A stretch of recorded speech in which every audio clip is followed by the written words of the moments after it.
that leaves us one more bowl game to preview, and that would be, the granddaddy. How about the Rose Bowl here? Also January 2nd, 5 o'clock Eastern time, as Penn State taking on Utah here. Always a classic here at the Rose Bowl. It's usually always some pretty good games over the years, and boy, oh boy, Big Ten versus Pac-12 here, Drew. And Utah, they've been pretty profitable backing, Whittingham in bowl games. I think he's 11-3. Penn State played great against anybody and everyone who wasn't like a top 10 team, Drew, I think, right? The minute they started leveling up on the competition, it was like, oh, God, Penn State's getting destroyed. I would consider Utah to be pretty damn good here, Drew. Are you willing to lay the two with them, or do you think Penn State can handle business? It's a tough one, Joe. First off, I agree with you. This is a great game. Granddaddy of them all here in Pasadena. Pac-12 Conference of Champions versus the Big Ten to kind of end it here on $9 Monday, wagertalk.com. But you bring up Kyle Whittingham in his bowl record. First off, in my opinion, he's probably the best coach in college football going right now. Utah on a 4-1 against the spread run record. And so they're doing very well in beating USC in the Pac-12 Championship game, looking good doing so, commanding the -2 price tag here. You can see why, Joe. But on the Penn State side, I agree with your sentiment there. You know, they pretty much beat everybody they should have been, and they couldn't really, I guess, knock off the top-tier talent. But they're on a 6-0 against the spread run, too. So I don't really want to jump in front of them. Overall, a very tough game to bet side-wise. I will say this with the total, sitting in the low 50s, I could see both offenses kind of opening it up like last year's Rose Bowl. Utah, a good defense overall. And going back to the Pac-12 Championship game, I almost think that speaks to Utah's defensive line, like you touched on earlier in the show, taking advantage of USC's kind of weak offensive front, rather than Utah's defensive line being that dominant defensive line that we've seen in years past kind of run through the Pac-12. If we remember going back to the UCLA game, they almost got like pushed around up front. So I worry about that a little bit on the Utah side. But really what it points me to is this total at 52 right now. I think we get up and over that. I really do, Joe. So if you're looking to bet the Rose Bowl sidewise, I lean with Utah. But even more so, my money's on the over in the Rose Bowl, Joe.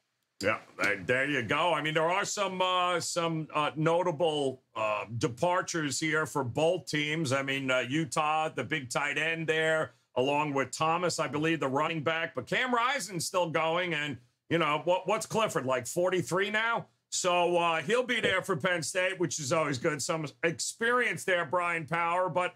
What are you leaning towards here? Penn State, Utah? Do you got a feel for it one way or the other?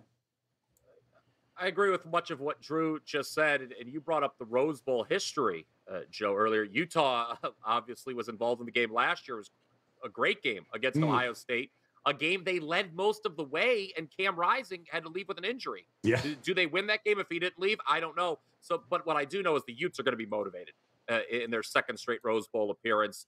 They think they let one get away last year. They're going to want to win this year. You talked about the opt-outs, specifically Kincaid. That is a big loss, but I expect them to put up points. Penn State's missing its top corner, Joey Porter Jr.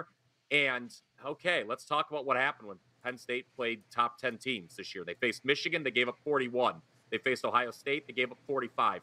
James Franklin's now lost 11 straight to top 10 teams. Oh, by the way, Utah's ranked number 8 in the country. Kyle Whittingham, he has been great in bowls, but he has lost 3 straight. So that adds to the motivation. He does have a great all-time, so I think he's going to want to get back there. I would lean Utah to win this game. I would lean towards the over as well. Can't really decide which I like more, Utah or the over. So, Joe, let's get exotic again. Why not lean over the team total for Utah, which I believe is 27 in this game. Obviously, 28 is a pretty good number. I don't think Utah has any problem getting to 28 points against this Penn State defense, which, as I just pointed out, was lit up by both Michigan and Ohio State previously. So Utah over the team total in the Rose Bowl. Don't hate that at all. Tony Finn, what are you leaning Pac-12, Big Ten? Yeah.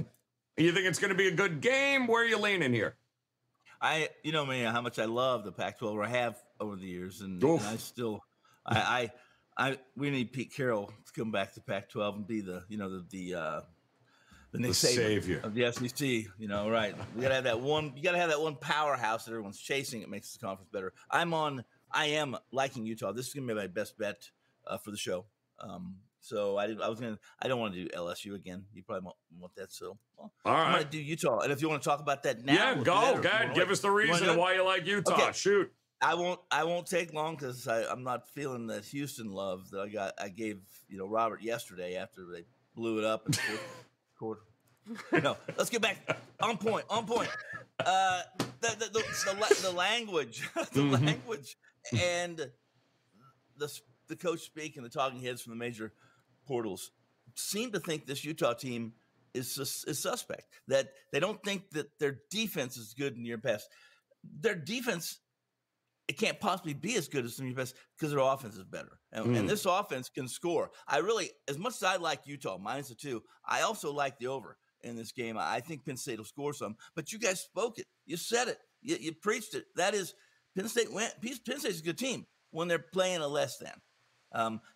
Listen, I like this game a lot. It's one of my top picks in the Bulls. Utah doesn't just win by 2. Put an easy 0 on that. It wouldn't surprise me one bit if this team behind Cam Rising and what they can do defensively wins by 20. Boom. There it is. Utah it is for a best bet.